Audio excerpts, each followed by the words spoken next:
Nah, Allah Subhanahu wa taala menurunkan malaikat untuk menemui ahli ibadat ini. Katakan kepada ahli ibadat bahwa kamu merasa tidak punya kedudukan di sisi Allah, itu lebih afdal daripada ibadah kamu yang 60 tahun itu. Kita beribadah 100 tahun, lalu kita merasa punya ada pangkat di sisi Allah, ini hancur ibadah kita. Jangan lupa tonton, subscribe, like, and share.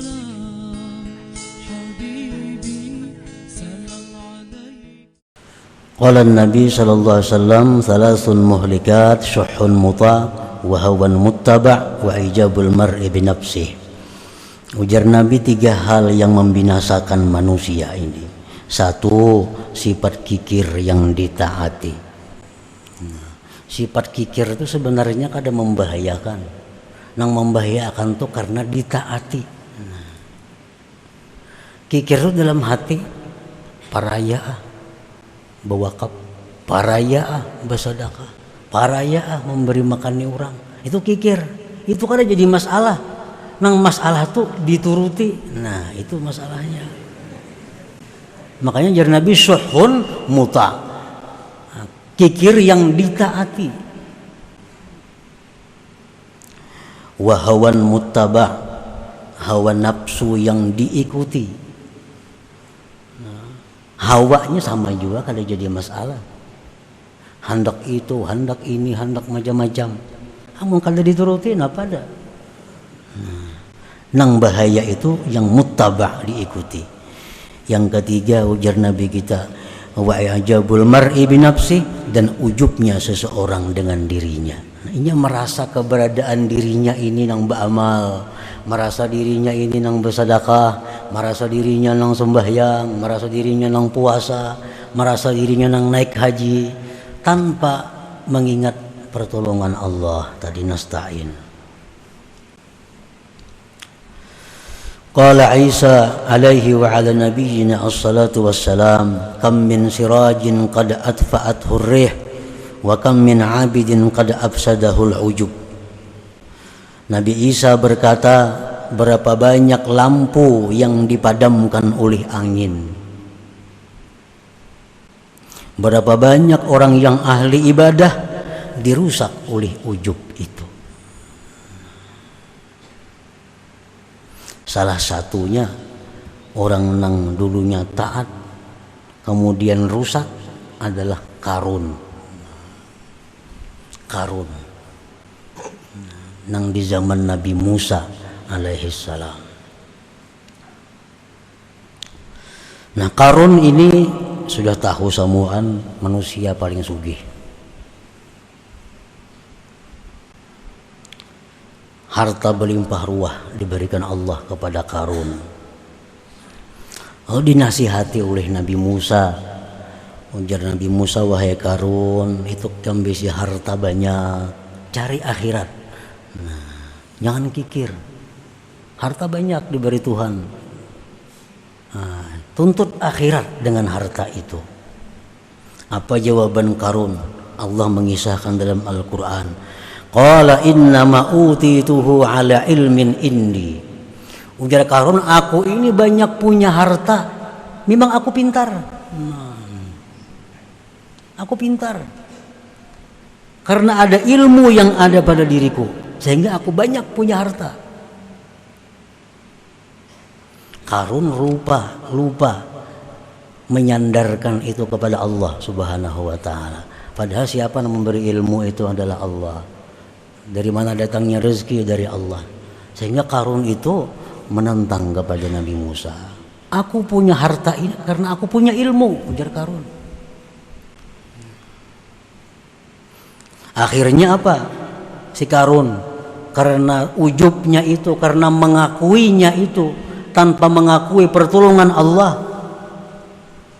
fakhasabna bihi wa bidarihil arda, kami tenggelamkan Qarun itu dan rumah-rumahnya kami tenggelamkan, harta-hartanya ke dalam bumi. Nah, ini jar Nabi tadi, muhlikat. Ujub itu membinasakan. membinasakan ampun dirinya, membinasakan amalnya. Ampun dirinya apa yang binasa? Beribadah, membayangkan lapar. Nah, beribadah semalaman suntuk menahan mata. Tapi karena dia merasa itu dirinya bukan pertolongan Allah, binasa. Nah, para muhibbin rahimakumullah. Wa man amila amalan wa'tamada 'alaihi fa huwa mudillun 'ala Allah bi 'amalihi wa 'amalul mudilla yurfa' ila Allah taala. Orang yang beramal satu amalan, kemudian dia berpegang atas amalan itu.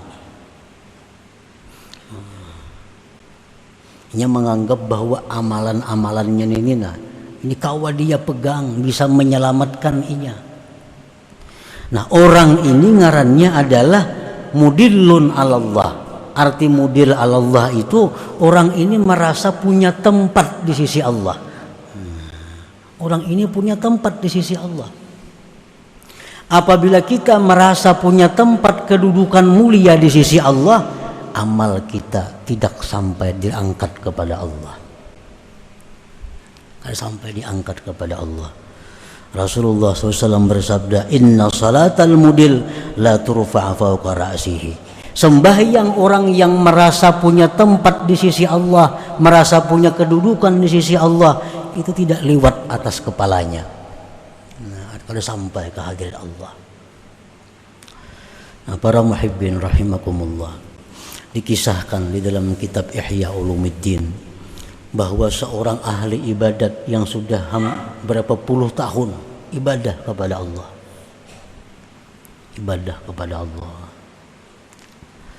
lalu suatu hari si ahli ibadah ini ada hajat kepada Allah, ada hajat.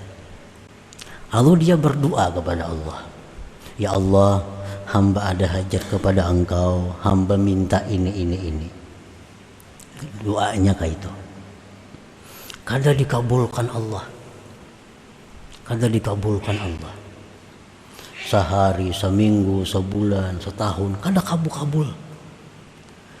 Lalu ujar si ahli ibadah ini, kalau aku minta kepada Allah, doaku tuh kada dikabulkan Allah, berarti aku ini orang yang jahat di sisi Allah. Berarti aku ini kada punya kedudukan di sisi Allah. Buktinya doaku kada kabul. Jakanya aku ini ada kedudukan di sisi Allah, doaku tuh kabul. Ini menunjukkan bahwa aku tidak punya kedudukan apa-apa di sisi Allah. Buktinya doaku kada kabul.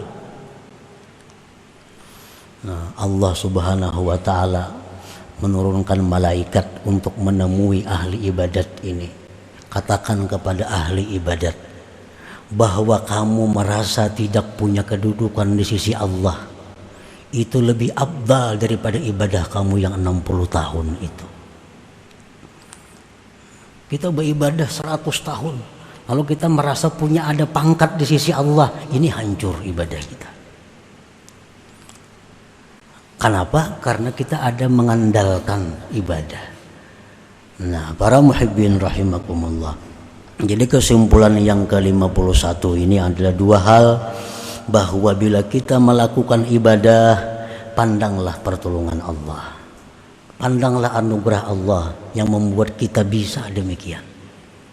Jangan kita pandang kekuatan kita. Banyak yang lebih kuat dari kita, tapi kada bisa beribadah karena tidak ada anugerah Allah.